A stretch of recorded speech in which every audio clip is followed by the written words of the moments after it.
Seguimos com o depoimento de outro réu no caso Flor de Lis, da deputada federal e pastora que é acusada pelo Ministério Público do Rio de Janeiro e pela Polícia Civil de mandar matar seu marido, o pastor Anderson do Carmo. Este depoimento é o de Lucas dos Santos Souza, filho adotivo de Flor de Lis, que declarou ter chegado à casa da deputada aos 12 anos de idade, tendo permanecido lá até 2018. Lucas chegou à casa com suas irmãs biológicas após o falecimento de sua mãe, no Jacarezinho. O empresário filântropo que ajudou na transferência da família à casa de Flor de Lis, pois sabia que ela era conhecida por acolher crianças.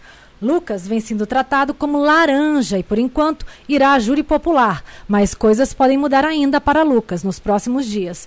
Vamos à segunda parte do depoimento do rapaz na audiência de instrução de defesa.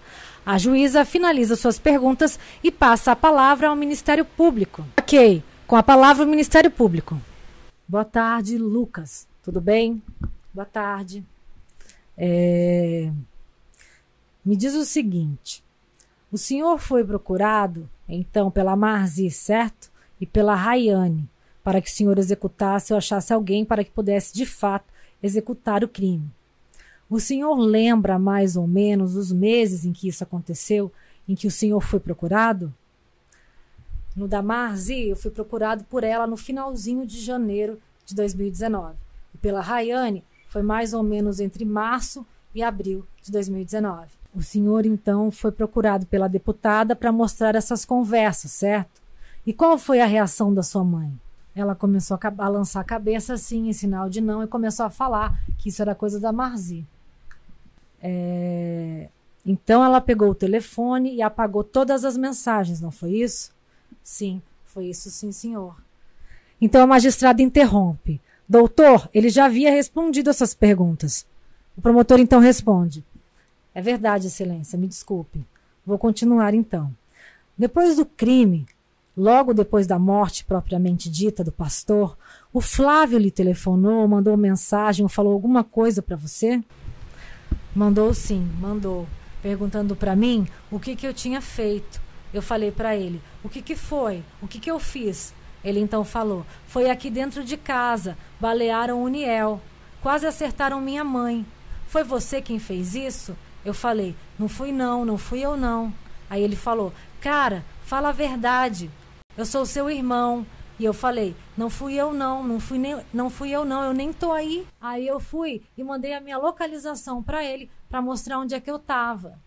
E você estava no baile do Eucalipto, é isso? Sim, eu estava lá no baile.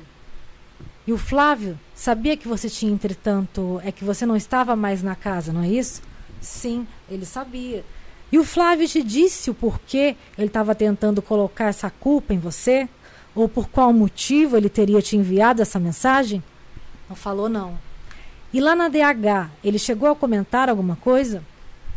Lá na DH, ele comentou, ele falou que desceu me procurando para ir atrás de mim, falando que eu estava ameaçando o pessoal da casa. E quando chegou lá embaixo, ele não me viu. Ele então viu o Anderson lá embaixo e decidiu efetuar os disparos em cima do Anderson. Adendo, temos um vídeo inteiro dedicado a este episódio, deixamos na descrição. O Flávio falou quantos disparos foram? Não. O Flávio disse alguma coisa antes ou depois do crime relativa a acabar com o sofrimento da mãe? Tipo, vou acabar com o sofrimento da minha mãe ou coisa assim? Não, falou nada não. O Flávio pediu lá na DH ou lá no presídio, quando vocês estavam juntos, que você dissesse alguma coisa específica em relação a ele? Dissesse que o senhor foi torturado e que foi torturado também, alguma coisa desse tipo?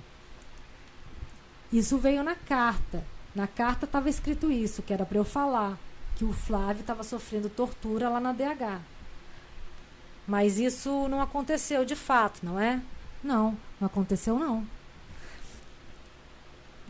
Excelência, se a senhora puder mostrar no telão as folhas 16.531 e 16.533 são duas mensagens que foram capturadas por print no iPad. São as mensagens nas quais a Rayane e a Marzi pedem para o Lucas participar do crime.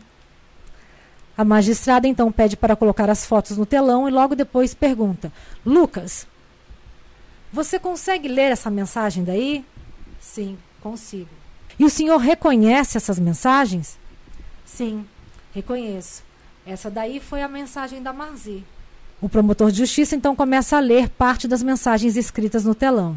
10.000. Depois do serviço feito, nenhuma outra pessoa pode ser atingida. Simula um assalto. Aproveita que ele foi para o Rio e já espera ele na volta. Se ele voltar no carro dele, melhor ainda. Vou mandar enviar foto para saber em que carro está voltando. Em suma, essa foi a mensagem que Marzi mandou para o senhor? Sim, foi essa. Só um instantinho, doutor. Me desculpa interromper, é que eu esqueci de fazer uma pergunta. Com relação a quando o senhor falou dos carros, o senhor disse que o carro blindado estava na garagem, não é? Não, o carro blindado estava na rua, na frente de casa. Ah, ele estava na rua, sim. Ele estava na rua de casa, na garagem. Não tinha nenhum carro. E qual era o outro carro que tinha na casa? Na garagem não tinha nenhum carro, não. Sim, mas quem é que possuía carros na casa? O pastor tinha outro carro? Às vezes ele usava o carro do Daniel, um Honda Accord. E esse carro do Daniel é o mesmo carro que também foi alvejado pelos disparos, não é isso? Sim, senhora. Esse carro era blindado? Não. O senhor sabe se era muito frequente o pastor sair com o carro do Daniel? Era muito raro ele sair com aquele carro. Ele costumava então sair mais no carro dela, né? Que era o blindado, é isso? Sim, senhora. Então o promotor retoma a palavra. Lucas, em relação à folha 16.533, é uma outra mensagem. Está dando para ler daí, doutor? Eu consigo ler sim, meritíssima. E você, Lucas, consegue ler? Sim. Então o promotor de justiça fala. Se livrar do chato do Niel. Ninguém precisa saber que é você. Você vai ganhar um bom dinheiro e só colocar seus amigos para fazer. Você oferece 5.000 para eles fazer e essa mensagem aqui seria da Rayane, da Marzi. De quem seria essa mensagem? Essa mensagem aí é a da Rayane. É dela reclamando que o senhor não aceitou, é isso? É isso sim. É isso sim, senhor. E ela mandou essa mensagem como para o senhor? Pelo Instagram, pelo WhatsApp? Como que ela mandou essa mensagem? Essa mensagem ela mandou pelo Instagram. E o senhor chegou a conversar pessoalmente com ela sobre isso? Não, até porque ela estava em Brasília. Então, ela estava em Brasília nessa época, não é? Sim, estava. Você poderia pegar esse dinheiro, resolver um pouco da sua vida. Você poderia pegar este dinheiro, resolver um pouco da sua vida. Você não precisava aparecer. É só ser esperto. Essa mensagem é da Rayane, então, não é? Sim, é dela. Bom, Lucas, como é que você pode descrever o comportamento e a personalidade dos réus, começando pelo Flávio? O Flávio é uma pessoa violenta, ele batia nas outras crianças, ou batia em alguns dos moradores da casa. Como o Flávio se portava dentro da casa? O Flávio era um cara bem tranquilo. Ele chegou e já foi direto para a igreja. Ele é uma pessoa bem tranquila na dele. Mas o senhor morou na casa no mesmo período que o Flávio morava? Não. Quando ele chegou, eu já tinha saído. Ah, então o senhor não conviveu no mesmo período na casa com ele, não é? Não, senhor. O senhor sabe se o Flávio tinha um mandado de prisão contra ele? Sim, tinha. E o senhor sabe por quê? Lei Maria da Penha. E esse mandato também era conhecido da deputada Flor de Lis ou do pastor? Sim, era. Quando o Flávio foi para Brasília, ele foi para Brasília para fugir deste mandado? O senhor ficou sabendo disso? Sim, fiquei. Ele me ligou perguntando onde que eu estava e se eu podia guardar ele lá em casa, porque estava reservando para ele uma passagem para ele poder ir para Brasília e que a civil tinha ido lá na casa da minha mãe buscar ele, porque ele estava com mandado de prisão. E aí ele foi para Brasília por conta disso? Sim, ele foi. Isso foi antes do crime, não é? Sim, foi. Por conta de uma medida protetiva lá da ex-mulher dele, não é isso? Sim, é isso. E em relação a Simone, como que é o comportamento dela? Ela é uma pessoa que briga ou é uma pessoa na dela? Como é a Simone, seu Lucas?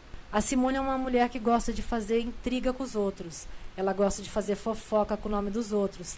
A vida dela é só isso, para formar intriga, discórdia dentro da casa, querer mandar nos outros. Ela era privilegiada por ser filha biológica? Sim, era. E os filhos dela também? Sim. A Rayane, a Lohane, a Rafaela e o Ramon também eram privilegiados, certo? Sim, eram.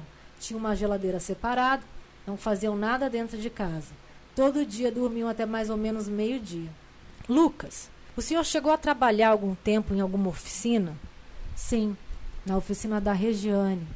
O senhor trabalhou muito tempo lá? Cerca de 1 ano. Houve alguma contrariedade ou oposição dentro da sua casa por conta de que o senhor trabalhava com seu próprio dinheiro? Sim, tinha. Por quê? Quase sempre, antes de ir trabalhar na Regiane, eu tinha que descer e comprar pão, limpar a casa, senão não ia. Tinha horário para voltar para casa, porque lá na loja da Regiane fechava às 6 horas. Só que às vezes a gente ficava até mais tarde. Aí no outro dia eu não podia descer para trabalhar. Aí a Regiane tinha que ir lá em casa para poder pedir para eu poder trabalhar no dia seguinte. Só porque eu tinha chegado tarde no dia anterior. Eram essas coisas. Então eles não queriam que o senhor trabalhasse fora para que o senhor trabalhasse para eles em casa, é isso? Basicamente isso. Os filhos biológicos, em especial, a Simone, o Adriano e a Rayane, tinham que trabalhar também em casa ou tinham alguma tarefa dentro da casa? Não, senhor. Todos esses só dormiam, ninguém trabalhava e nem fazia nada. Então a meritíssima pergunta. O senhor disse que o grupo privilegiado, é isso? Sim, senhora. O promotor então continua. Em especial esse grupo que eu estou citando, nenhum desses tinha tarefas dentro de casa. Nenhuma, só dormiam. O André também fazia parte desse grupo, daqueles que não faziam nada? O André trabalhava na igreja, saía de manhã e só voltava à noite. Ele ficava em casa mesmo, só nos fins de semana. Tinha alguma diferença de alimentação ou vestuário? Tinha alguma pessoa que era prejudicada com relação a essa diferença? A magistrada então interrompe. Ele também já falou sobre isso, doutor. Ele só não especificou. Então, se o senhor quiser fazer a pergunta, para que ele possa especificar, porque dentro deste assunto ele já falou, ele só não especificou. Então, sem mais perguntas, excelência. Muito obrigada. A meritíssima, então, continua o interrogatório. Tem uma declaração aqui, lá da DH, que o senhor teria dito que o Flávio afirmou que queria uma arma para dar fim ao sofrimento de sua mãe. O senhor confirma isso? Não, não confirmo. O senhor não fez essa declaração? Não, senhora. O senhor não tinha ciência, então, que era para isso? Não. Eu vou procurar aqui, então, este depoimento para que o senhor reconheça a sua assinatura. Ok, eu vou procurar aqui, então, esse depoimento para ver se o senhor reconhece a sua assinatura. Com a palavra, o assistente de acusação, Ângelo Máximo. Boa tarde, Lucas. Boa tarde. Tudo bem? Tudo bem. Lucas, você vem recebendo a visita da Regiane? Tenho. Em algum momento, Regiane lhe confidenciou algo que Gabriela teria dito a ela? Confidenciou. Você pode descrever para a gente, por favor? Que logo após o pessoal foi preso, o Gerson e a Marcele fizeram uma reunião na casa e que eles falavam que quando o Adriano saísse da cadeia, ele ia matar a Regiane. E a sua irmã, Gabriela, ela sofre de algum problema mental ou de saúde? Ela tem ataque epilético. Ela tem ataque epilético? Sim. Entendi. Quando você recebeu a visita dos advogados no dia 17 e 18 de setembro de 2019, eles lhe confidenciaram que a sua mãe... Só um instantinho, doutor. Quais advogados? Os advogados doutor Maurício Mair e não conseguimos entender mais o nome. Os advogados do Flávio, né? Pergunta a juíza. Sim, os advogados do Flávio. Confirma Ângelo Máximo. Eles lhe confidenciaram se a sua mãe estava tendo a proteção de alguém? Isso não é aí, não. Não é aí, não. Isso não foi o advogado que falou. Isso foi no dia da carta. A Andréia escreveu num guardanapo que era para eu ficar tranquilo, porque minha mãe estava tendo a ajuda de um ministro e de uma primeira-dama. A primeira-dama seria a senhora Michele Bolsonaro? Ela não mencionou qual era, não. Adendo. Não se afobem, porque pode ter sido a primeira-dama do Brasil, a primeira-dama do Estado, a primeira-dama do Rio de Janeiro, ou nenhuma delas, pode ter sido um blefe. Então, seguimos tranquilos, né, com o depoimento. Você Quando chegou em casa no dia do crime, você deixou a mochila e disse que viu o Flávio mexendo no celular. Você sabe dizer se ele estava usando o WhatsApp? Não sei. O senhor foi procurado por um advogado do Flávio no dia da versão simulada? O Flávio falou comigo se eu estava fazendo a coisa certa. E o que o advogado do Flávio falou para você? O que ele falou para você lá na reprodução simulada quando você estava na van da Civil? Falou que era para eu continuar como estava, sem fazer a reprodução. Entendi. Que não era para participar, né? O senhor foi coagido pelo Flávio na DH a mudar sua versão do acontecimento? Fui. Por que o senhor foi coagido por ele? Ele explicou por quê? Ele falou que o que se falasse na delegacia não adiantaria de nada, que valeria nada. Só valeria o que dissesse aqui na audiência, aqui no fórum. Falou que era só para pedir para anular, que o que valeria seria aqui, na audiência. Quando o Flávio fez a confissão do crime na DH, o senhor estava com ele na sala? Não. Teve algum depoimento tomado seu junto com o Flávio em uma acariação? Teve. Neste momento, o Flávio confessou o crime? Não me recordo. Não recorda. E o MP retoma a palavra. Excelência, gostaria de fazer uma breve consideração aqui. Lucas, em seu depoimento, na DH, em março de 2020, o senhor disse que a Rayane falou para o senhor que o pastor estaria fazendo coisas ilícitas em Brasília, colocando dinheiro no bolso, e havia uma questão de rachadinha, que ela não recebia o dinheiro todo, que o marido dela também não. A juíza fala um pouquinho mais perto do microfone, Lucas, por gentileza. Que ela falou que foi para lá com uma proposta de ganhar 15 mil por mês, e chegou lá e ela estava recebendo 5 mil para ela dividir com o marido. Entendi. Ela chegou lá então e ela estava recebendo 2.500 para ela e 2.500 para o marido. Ela estava insatisfeita então. Isso. E a Marzi, ela teria alguma coisa contra, ligada ao pastor? Aconteceu algum fato de um furto que ela teria feito de dinheiro do pastor? E o pastor a teria repreendido ou algo assim? Teve. Uns 2, 3 anos atrás ela teve sim. Ele botou ela para fora de casa. Mas ele tirou ela de eventos sociais, ele tirou ela de lá. Aí ela passou uns tempos morando na igreja. Aí depois de um tempo ele colocou ela de volta em casa. E o senhor se lembra quando foi? Acho que foi coisa de um ano e meio antes do crime. O senhor sabe se ela tinha algum ressentimento, alguma coisa desse tipo em relação ao ocorrido? Não. Só isso mesmo. Obrigada, excelência. Eu localizei aqui seu depoimento. Vou pedir para colocarem aqui na tela para o senhor ver se o senhor reconhece sua assinatura em relação a este depoimento, onde ele diz que queria a arma para dar um fim no sofrimento de sua mãe. Eu fiz várias perguntas ao senhor e o senhor confirmou todas. Com relação a esta pergunta específica, Flávio disse que acabaria com o sofrimento da mãe. O senhor fez essa declaração? O senhor confirma? Fiz, confirmo. Ok, então está certo. O MP tem mais alguma coisa para perguntar, doutor Ângelo? Não. Ok, então com a palavra, doutor Hollenberg, o advogado de Flor de Lis. Boa tarde, Lucas. Boa tarde.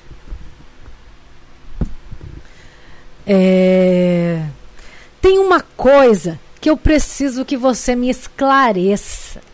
O senhor disse aqui hoje para a juíza, quando lhe foi perguntado, que a arma do crime era uma 9mm.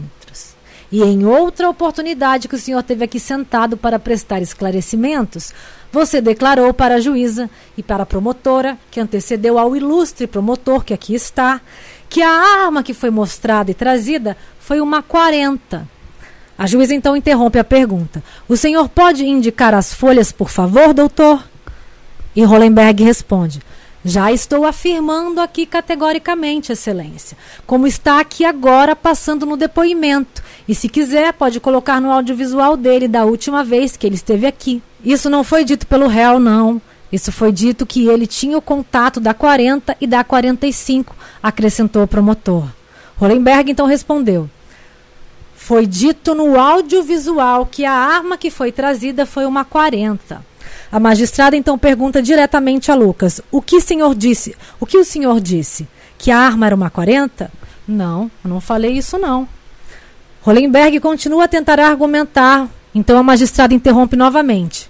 Mas isso então teria que ser uma questão de provas, não é, doutor? Precisa estar nos autos. Perfeito, perfeito, responde Dr. Hollenberg. Então, Lucas, o senhor agora está afirmando que não foi uma 45, e sim uma 9mm que foi trazida, é isso? Sim, é isso. O senhor, em outra oportunidade, disse que saiu de casa, em outro depoimento, por conta de brigas com Anderson. Hoje, o senhor está falando aqui que saiu de casa por conta de tratamento que era desigual dentro da casa. Qual é a verdade disso aí? Eu não saí de casa por conta de briga com Anderson. Eu saí de casa por conta do tratamento que era muito injusto comigo e com os outros.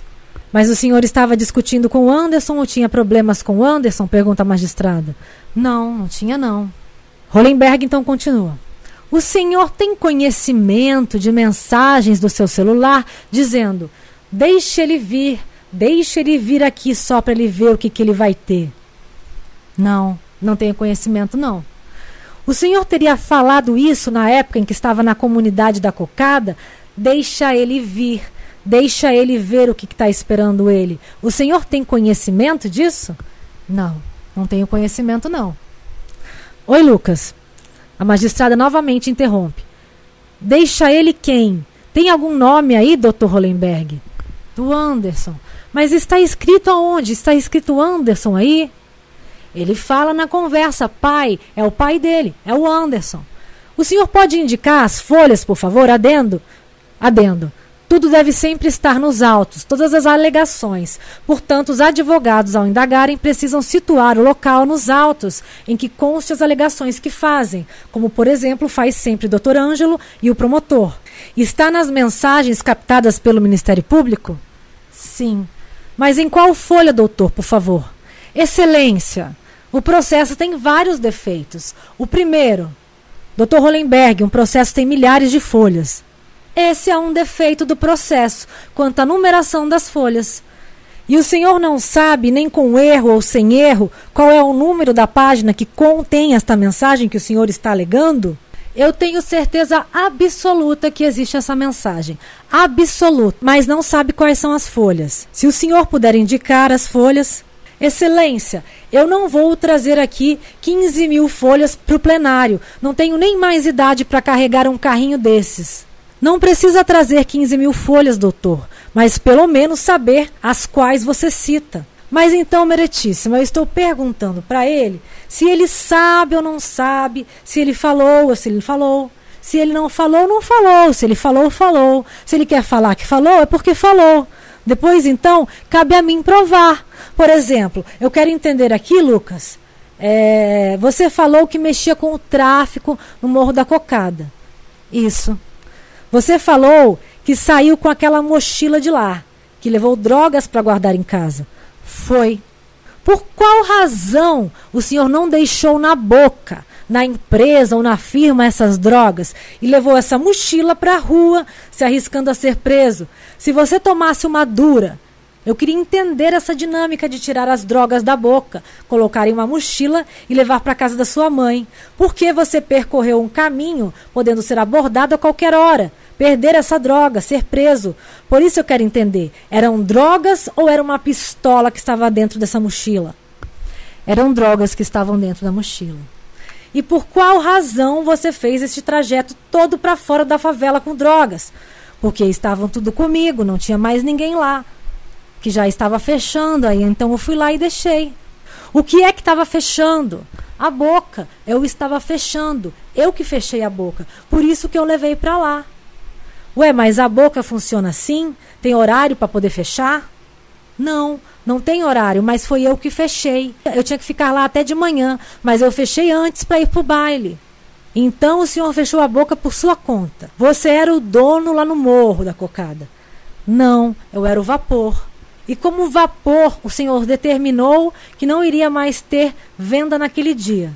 Sim, senhor. Então o senhor fechou a boca. Fechei. E ao invés de deixar no morro, saiu do morro fazendo esse trajeto até a sua casa. Foi. Mas por qual razão? porque não tinha ninguém lá para deixar lá, estava sobre minha responsabilidade, porque não tinha ninguém lá para deixar, e estava sobre a minha responsabilidade. E não tem nenhum outro elemento lá do tráfico para deixar isso? Não, naquele dia tinha não. E com relação à carta, me diga aqui exatamente o momento e o local que o senhor visualizou a carta que teria a assinatura de sua mãe, o momento e o local. Quando eu recebi ela do Flávio, dentro da cela. Então foi dentro da cela? Sim, foi. Então o senhor recebeu um papel sobrescrito com a assinatura da sua mãe, é isso? A magistrada interrompe novamente e completa. Com a letra dela? Sim, responde Hollenberg, sim. Nessa hora, chega a vez do assistente de acusação Ângelo Máximo interromper. Letra e assinatura, Dr. Hollenberg. Dr. Hollenberg então responde a Ângelo Máximo. O senhor é perito? O senhor está com a carta? Foi o que o Lucas disse, responde Ângelo. Porque no dia em que a excelentíssima juíza me perguntou por que eu estava falando coisas que não estavam nos autos, então eu quero saber onde está essa carta. Eu estou doido para saber achar essa carta. Quero ver alguém que possa me mostrar essa carta, doutor Ângelo. E então começa um embate inaudível entre acusação, Ângelo Máximo, e defesa, Dr. Hollenberg.